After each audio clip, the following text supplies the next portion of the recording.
Hi, I'm Shiv Glani. Thanks for checking out our Raise the Line interview series, in which me and my co-host, Osmosis Chief Medical Officer Dr. Rishi Desai, explore how to strengthen our healthcare system with some amazing leaders in medicine, technology, education, and government. And they have some great advice for people starting careers in healthcare as well. I hope you'll watch these highlights and then go listen to the full podcast interview wherever you get your podcasts. Hi, I'm Dr. Rishi Desai, and today on Raise the Line, I'm happy to be joined by Ken Korber, President of the Association of Family Practice PAs and NPs, and a clinical instructor at Mount St. Joseph University PA program in Cincinnati. Ken also wrote a children's book, which is pretty awesome, called Grace Fights COVID-19, a training manual for the musical adventures Bug Squad. So let's just start out by understanding your own career path and what got you into becoming a PA. So it started with just an inherent like for science. My dad was a biology teacher, so that kind of drove the conversations at home when I was a young kid, and was interested in med school, did not get in. Met a PA when I was doing research at Yale for some transplantation work, and she introduced me to this concept of a PA in vascular surgery. I looked into that as an alternative to reapplying to med school and got in. Graduated in 91, then went into vascular surgery as a house officer. Wanted a better quality of life instead of being on call every third night.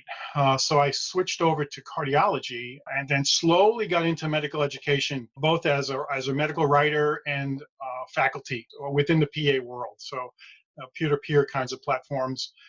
And then made a major career shift and became a published children's book author, mainly because I saw that there was a need for trying to extend the outpatient encounter time from 10 minutes to something that the patients could sort of reinforce at home. And I thought with pediatrics, the best way to do that would be with the children's books and some spin-off stories about characters and health with their health messages that came along with it. And that's where I'm at today. Doing that as a nonprofit, and we'll see where it goes. What are some things you tell kind of current students that are training to become NPs or PAs about how they can be most effective, not just in the short term, let's say COVID-19, but even long term, as we need to scale up our healthcare capacity as a country?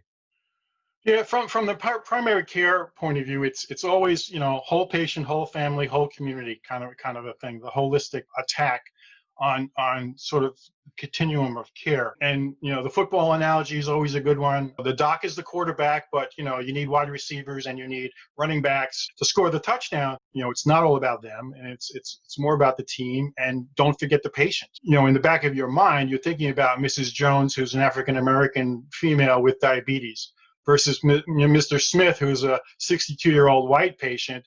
They may have a totally different scenario in terms of successful management. So, that comes with the training, and that comes with experience and sort of what you're looking at as optimal care.